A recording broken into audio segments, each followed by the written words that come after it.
नमस्कार, बहुत स्वागत। मैं ललित प्रजापति और मिडिल ईस्ट को लेकर किस तरीके से हलचल चल रही है, ट्विटर पर क्या कुछ नज़र आ रहा है, अलग अलग सूत्रों के हवाले से किस तरह की खबरें आ रही हैं। अमेरिका को आखिर सबसे ज़्यादा किस बात का डर है, क्या वजह है कि अपने सैनिक यहाँ से वहाँ उसे शिफ्ट करने पड़ रहे हैं। नई जो सैटेलाइट इमेजेस आ रही हैं उसमें नज़र आता है कि भाई जो कतर है या जो उसके सालों से जहाँ पर उसके बेस हैं, एयरफोर्स के बेस हैं, नेवल बेस हैं, वहाँ से वो शिफ्टिंग क्यों की जा रही है। और क्या रमज़ान में हमला करने की भूल कर सकता है अमेरिका, उसकी एक बड़ी वजह भी है। क्या रमज़ान में हमला करने की भूल जो है उसे भारी पड़ेगी। इसके अलावा झल्लाए हुए ट्रंप झल्लाए क्यों हैं, क्योंकि अंदर खाने वो बहुत सारी चुनौतियों का सामना कर रहे हैं। एक तो वहाँ के सुप्रीम कोर्ट ने जिस तरह से फटकार लगाई है, उसके अलावा जो खुद उनकी पार्टी के सीनेटर हैं, रिपब्लिकन के जो सीनेटर हैं, डेमोक्रेट्स हैं, रिपब्लिकन हैं, दोनों ही तरफ से एक प्रेशर अब वो अंदर ही अंदर खुद झेल रहे हैं। फिर अचानक से वो कह देते हैं कि 10% टैरिफ मैं दुनिया पर लगा दूंगा। इन सब के बीच इज़राइल की जो मनमानी है, इज़राइल की जो भूख है, उसको लेकर जानकार क्या कह रहे हैं। क्या वो ईरान पर कब्जा करने से रुक जाएगी, या अमेरिका के एक जो सीनेटर हैं, जो इजराइल के बहुत प्रबल समर्थक हैं, वो ये क्यों दिखाते हैं नक्शे में कि जो इजराइल है उससे तो भाई ये तमाम जगहों पर वो कब्जा कर सकता है, इन तमाम ये जगह उसी की हैं, इजराइल की हैं, मतलब इतिहास का रेफरेंस देकर। तो उसमें तो सारे मुल्क आ जाते हैं, अरब कंट्रीज। इसी के इर्द गिर्द चर्चा करेंगे, लेकिन सबसे पहले अपडेट्स क्या हैं, किस तरह की जो ब्रेकिंग्स आ रही हैं वो जान लीजिए। US official say that the relocating of 100 of personals at a major military base in Qatar ahead of a possible strike in Iran। ABC news के हवाले से खबर है। अमेरिकी अधिकारियों का दावा है, ईरान में संभावित हमले की आशंका को देखते हुए कतर के एक प्रमुख सैन्य अड्डे पर तैनात सैकड़ों कर्मचारी स्थानांतरित किए जा रहे हैं। सीआईए के एक पूर्व कर्मचारी हैं जॉन किरियाको, उनका दावा ये कि ट्रंप ने सोमवार मंगलवार को ही ये अटैक करने का प्लान किया था और फैसला इस तरह से उन्होंने कर लिया है। लेकिन जो दो खास लोग हैं वो इसके खिलाफ हैं। आप जानते हैं वो दो लोग, जेडी वेंस और तुलसी गेबार्ड, इन्होंने इस बात से असहमति जताई है कि नहीं, अभी हमला नहीं करना चाहिए। ये बात बहुत पुरानी हो गई कि उन्होंने 10 दिन का अल्टीमेटम और 10 दिन का समय दिया था, वो हर रोज़ बदलते हैं। इजराइल की जो जेरिको 3 बैलिस्टिक मिसाइल है उसको लेकर बहुत बातें कही जा रही हैं और इनकी रेंज 4800 से लेकर 6500 किलोमीटर तक है। इजरायली सेना इजीली टारगेट कर सकती है। जेरिको 3 मिसाइल की चर्चा क्यों हो रही है? दूसरी बात यह है कि ये 2011 से इसका इस्तेमाल कर रहे हैं और वॉरहेड ले जा सकती है, न्यूक्लियर वॉरहेड ले जा सकती है। तो इजराइल ने तो कभी नहीं कहा, या उससे तो कभी नहीं पूछा गया कि भैया आपके पास क्या न्यूक्लियर पावर है। फिर इस मिसाइल का ज़्यादा से ज़्यादा इस्तेमाल, न्यूक्लियर वॉरहेड के तौर पर इसका इस्तेमाल क्यों नहीं किया जा सकता? क्योंकि इजराइल से कोई खबर तो कभी बाहर नहीं आती। तो 1300 किलोग्राम तक इसका जो पेलोड वजन है, 29,000 किलोग्राम इसका लॉन्च वजन है, और एक 150 से 450 किलोटन के बीच का ये वॉरहेड लेकर जा सकती है अपने साथ हथियार। बैलिस्टिक मिसाइल है। ईरान ने यह भी कहा कि अगर अमेरिका या इजराइल युद्ध शुरू करते हैं तो उसका जो रिएक्शन होगा वो व्यापक और असीमित होगा। इसके क्या मायने? ईरान के जो सैन्य कमांडर हैं उनका ये बड़ा बयान है। उसके मानी ये निकाले जा रहे हैं कि अमेरिका युद्ध को छोटे से छोटा रखना चाहता है, लेकिन ईरान उसे लंबा खींचेगा। सबसे पहला टारगेट होगा इजराइल, इजराइल के बाद अमेरिका के जो बेस हैं। आयतुल्ला और मुल्लाओं के पास एक ही विकल्प है, क्या आप जबरन हटाए जाना चाहते हैं या आप जाने का अवसर स्वीकार करना चाहते हैं? कौन कह रहे हैं? टेड क्रूज कह रहे हैं। यह हाल फिलहाल का उनका बयान है। इसके क्या मानी है? कुल जमा आपकी दिक्कत है खामनेई साहब,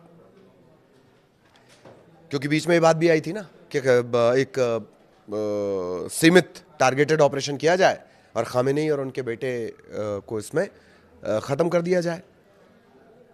तो आपकी मूल दिक्कत तो क्या है? खामनेई साहब, क्योंकि जिस तरह से उन्होंने खुद को खड़ा किया है, जिस तरह से वहाँ की आवाम उनके साथ है, और जो उनका बेटा है जिस तरह से वो काम करते हैं, इनके तरीके, उनकी स्वीकार्यता ईरान में वो इतनी व्यापक है कि वो अमेरिका को डरा रही है। वो मूल मुद्दा खामेनेई है। आप कभी कहते हो मिसाइल मूल मुद्दा है, कभी परमाणु मूल मुद्दा है, कभी जो आसपास के ग्रुप हैं हिजबुल्लाह, यूथ हूती, आप जो उन्हें सपोर्ट कर रहे हैं वो मूल मुद्दा है, या फ़लस्तीन के प्रति जो आपके सेंटिमेंट्स हैं वो मूल मुद्दा है। नहीं, जानकार कह रहे हैं मूल मुद्दा खामनेई साहब है। और आपने देखा ही होगा 22 बहमन जो वर्षगांठ थी इस्लामी क्रांति की, 79 की क्रांति की, जो याद में मनाई गई, 1-1.5 करोड़ लोग एक व्यक्ति की आवाज पर सड़कों पर चले आ रहे हैं और कह रहे हैं कि हम आपके साथ हैं। ये डर है। तो जो टेड क्रूज हैं वो कौन है? अमेरिकी सीनेटर हैं, टेक्सास के कट्टरपंथी सांसद के तौर पर इनकी पहचान है, ट्रंप के बहुत करीबी हैं और इजराइल के बहुत जबरा समर्थक हैं। तो वो धमकी किस तरह से दे रहे हैं? The Ayatollah and the mullahs have a choice. Do you want to be forcibly removed or do you want to accept the opportunity to leave? या तो भैया खुद हटा दो वरना हम हटा देंगे। ये विचार है, इससे आप समझ सकते हैं। इधर एक अपडेट चीन से भी है। ये बात क्लियर हो गई है, सूत्रों के हवाले से खबर आ रही है कि जो चीन है वो ईरान को मिसाइल और ड्रोन क्षमता का विस्तार करने में उसने बहुत मदद की है और मदद आगे और करेगा। लेकिन उससे ज़्यादा मार्के की बात है, चीन हालिया उपग्रह चित्र और खुफिया जानकारी के माध्यम से भी काफ़ी सहायता प्रदान कर रहा है। सैटेलाइट इमेजिंग जिसके जरिए आप पता करते हैं, सबसे जबर सैटेलाइट और टेक्नोलॉजी पे काम चाइना का है।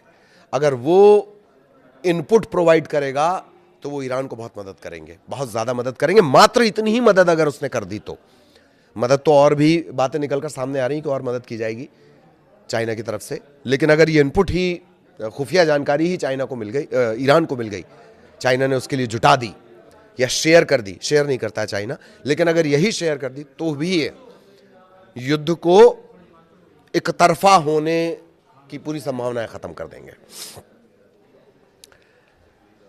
इजराइल ने, अब जरा था थोड़ा पड़ोस में आते हैं, इजराइल ने हिजबुल्लाह के रॉकेट शस्त्रागार की बड़े पैमाने पर आवाजाही का पता लगाया है, जो क्षेत्रीय युद्ध में भाग लेने की तैयारी कर रहे हैं। Regional war, participate in regional war, ये शुरुआत से कहा गया ईरान की तरफ से कि हम इसे क्षेत्रीय वॉर में तब्दील करेंगे और जो छोटे छोटे जो ग्रुप्स हैं जिन्हें ये कहा जाता है कि आतंकी ग्रुप्स हैं, वो मदद करने को तैयार हैं।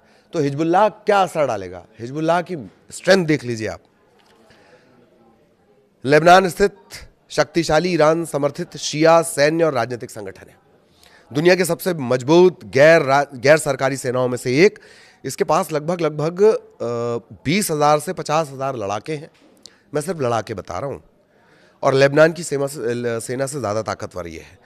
माना यह जा रहा है कि इसके पास 1,20,000 से लेकर 2 लाख से ज़्यादा मिसाइल और रॉकेट हैं, जो इजराइल के लिए एक बहुत बड़ी चुनौती है। और जैसे कि मैंने आपको बताया कि ट्रंप की योजना पहले ईरान के सर्वोच्च नेता और उनके बेटे की हत्या करने की है।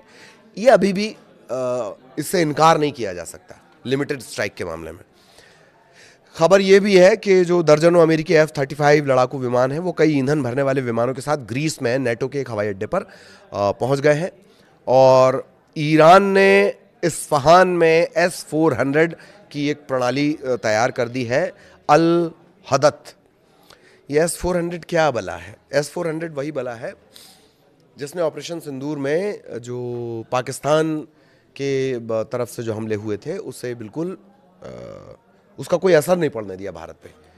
ये एंटी मिसाइल सिस्टम है। और इस्फहान पे क्यों लगाया गया? इस्फहान एक परमाणु संयंत्र है ईरान का, जिस पर जून के दौरान जिन 3 जगहों पर हमला किया गया था, नतांज था उसमें एक इस्फहान भी था।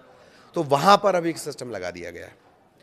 तो ये तो पूरी ये वो ब्रेकिंग्स हो गई जो हमने आपको बताई कि किस तरह से ये पूरा सिनेरियो बदल रहा है। अब सवाल ये है कि अमेरिका के डर की वजह क्या है? पहला डर मिसाइल, दूसरा खामेनेई और उनके बेटे, ये प्रमुख डर हैं। तीसरा कहा यह भी जा रहा, जानकार ये कह रहे हैं, पहले ईरान के अंदर ये बातें थी कि ये रमज़ान में हमला करेंगे, लेकिन अब जानकार कह रहे हैं कि अगर रमज़ान के महीने में हमला किया जाता है तो मुस्लिम सेंटिमेंट्स को ये झटका होगा। अरब कंट्रीज़ भले ही आपको अभी अपने साथ दिखा रही हूँ, एक तरफ अरब कंट्रीज़ ये धीरे धीरे साफ कर रही हैं कि आप हमारे ज़मीन और आसमान का इस्तेमाल ईरान पर हमला करने के लिए नहीं करेंगे। अब ठीक है, सपोर्ट के लिए हवाई जहाज अपना खड़ा करने के लिए आ जाओ भाई, पर हमारी ज़मीन का इस्तेमाल आप मत करो। फिर दूसरा पैटर्न ये हुआ था कि आप यूरोप में अपने जो सैन्य मूवमेंट है आपने वो बढ़ा दिए। उसके मानी ये थे कि अब यूरोप के तरफ से हमला किया जाएगा। लिमिट में है, वो भी अमेरिका के लिमिट में है। तीसरा, जिसे आप गेराल्ड या जेराल्ड, दो नाम कहते हैं, ये प्रोनाउंसिएशन का मामला है। उसकी स्पेलिंग दरअसल GE से शुरू होती है, तो कोई गेराल्ड बोलता है, कोई जेराल्ड बोलता है। ये USS अब्राहम लिंकन की तरह एक युद्धपोत है और टाइम बाय कर रहे हैं इसे जॉर्डन तक वो किसी तरह पहुंचाना चाह रहे हैं, या ईरान के सबसे करीब जहां वो पहुंचाना चाह रहे हैं। इसके लिए टाइम खींच रहे हैं कौन? अमेरिका की तरफ से। लेकिन इन सब के बीच गुरु सबसे बड़ा पेंच तो ये है कि आप वहां पहुंचा भी दिए गए, तो खबर तो ये भी है कि जो ईरान की मिसाइल हैं उससे क्या लिंकन और गेराल्ड दोनों बच पाएंगे? ईरान इतना कॉन्फिडेंट क्यों है कि आप समंदर से कुछ भी ले आओ, हम तो उसको समंदर में डुबा देंगे? खामेनेई ने पब्लिक फोरम में पहली बार ये सबसे स्ट्रांग बात कही थी, कुछ दिनों पहले का ये बयान है उनका, कि आप कुछ ले आइए, हम उसको समंदर में डुबा देंगे। तो ये वो संभावित डर है जो अमेरिका को पीछे कर रहे हैं। ज्यूइश लॉबी का जबरदस्त दबाव है। इजराइल कभी भी कुछ कर सकता है, अनप्रेडिक्टेबल। जैसे जो मिसाइल जिसका जेरिको 3, ये सबसे लेटेस्ट उसकी मिसाइल है जो उसने तान दी है। ये इजराइल की तरफ से तान दी गई है और जेरिको 3 अगर चलेगी, जेरिको 3 बैलिस्टिक मिसाइल अगर चलेगी, तो ईरान पर अकेले खतरा नहीं है। आसपास के जो पूरे ग्रुप्स हैं, आसपास के जो पूरे अरब कंट्रीज हैं, वो भी इसकी जद में आते हैं। 4,500 से 6,000 किलोमीटर, इसमें तो लंबा चौड़ा पूरा का पूरा एक समूह आ जाएगा, जिससे इजराइल ये कहता है कि वो हमारा है, जिसमें अब अरब कंट्रीज है, बहुत सारी अरब कंट्रीज हैं। तो कुल जमा ये स्थितियां मिडिल ईस्ट में है। युद्ध अब टाला नहीं जा सकने वाली स्थिति में आ गया है, अनटिल एंड अनलेस के अमेरिका की तरफ से कुछ ऐसा किया जाए। लेकिन क्या ये हमला होने वाला है? ये हमला सोमवार मंगलवार को होने वाला है, जैसा कि ट्रंप ने कहा है। हालांकि JD वैंस और तुलसी गेबार्ड वो इत्तेफाक नहीं कर रहे, वो असहमति जता रहे कि नहीं, अभी हमला करना ठीक नहीं होगा। लेकिन ट्रंप तो ट्रंप है, और दूसरा ज्यूइश लॉबी जिसका बड़ा दबाव माना जाता है। ये जानकार कह रहे हैं। ये सब जानकारी में आपके लिए जो हमने रिसर्च निकाली है, वो लोगों के लिहाज से निकाली है, जानकारों के हिसाब से निकाली है। तो ये इस वक्त तक का अपडेट था। सारे सवाल मैंने आपको बता दिए और आगे भी अपडेट आप तक पहुंचाएंगे। नमस्कार।